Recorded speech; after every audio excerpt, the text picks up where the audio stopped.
देश की सबसे बड़ी अदालत में एक बार फिर एक ऐसा मामला सुनवाई के लिए आ रहा है जो सिर्फ एक मंदिर तक सीमित नहीं है,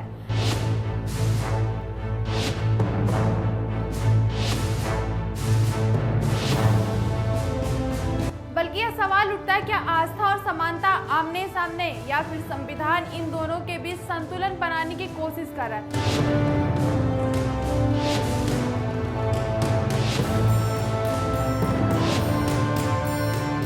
नमस्कार, आप देख रहे हैं कंटाप न्यूज। मैं हूं आपके साथ सची सिंह। 7 अप्रैल से सुप्रीम कोर्ट की 9 न्यायाधीशों की बेंच धार्मिक स्थलों पर महिलाओं के प्रवेश से जुड़े मामलों पर सुनवाई करने जा रही है। मुख्य फोकस होगा केरल की सबरीमाला मंदिर पर।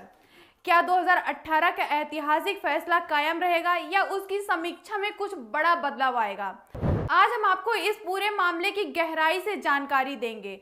सबरीमाला मंदिर केरल का प्रसिद्ध अयप्पा मंदिर। यहाँ लंबे समय से 10 से 50 वर्ष की आयु की महिलाओं के प्रवेश पर परंपरागत प्रतिबंध था।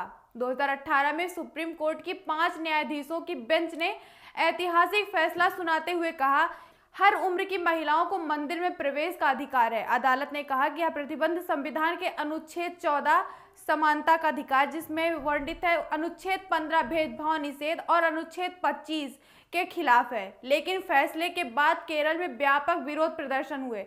आस्था बनाम समानता की बहस सड़क से संसद तक पहुंच गई है। अब 9 न्यायाधीशों की बड़ी बेंच इस मुद्दे से जुड़ी कानूनी सवालों पर कार्रवाई करेंगी। इस मामले की सुनवाई सुप्रीम कोर्ट की 9 न्यायाधीशों की संविधान पीठ करेगी। इसमें मुख्य न्यायाधीश सूर्यकांत, जस्टिस जयमाल्या बागची और जस्टिस विपुल एम पंचोली सहित अन्य न्यायाधीश भी शामिल होंगे। सुप्रीम कोर्ट ने सभी पक्षों को 14 मार्च तक अपनी लिखित दलीलें जमा करने का निर्देश दिया और सुनवाई 22 अप्रैल तक पूरी करने का लक्ष्य रखा गया।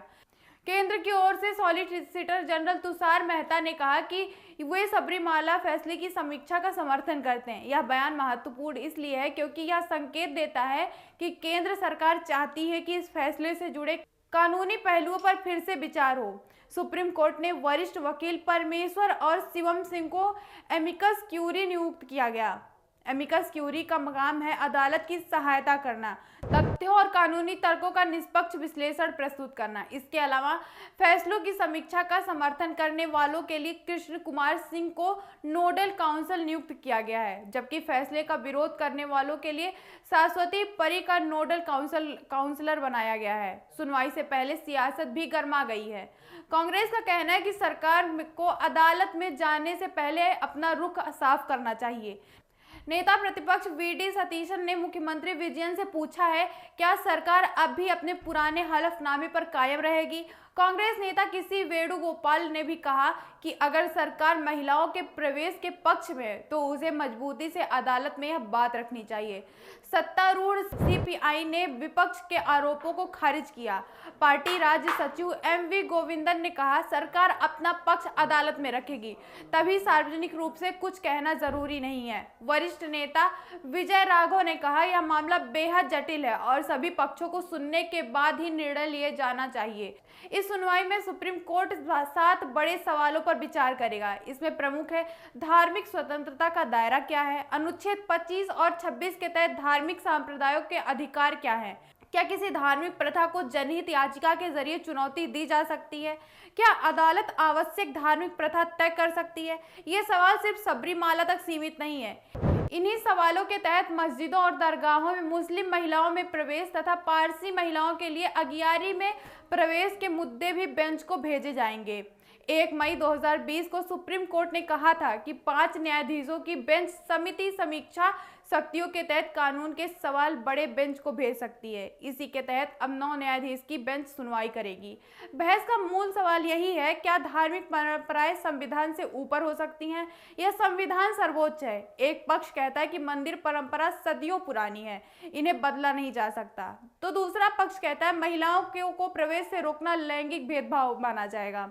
सुप्रीम कोर्ट को इन दोनों बयानों के बीच संतुलन बनाना बेहद जरूरी हो जाता है। 2018 के फैसले के बाद केरल में बड़े पैमाने पर विरोध प्रदर्शन हुए, राजनीतिक ध्रुवीकरण भी हुआ।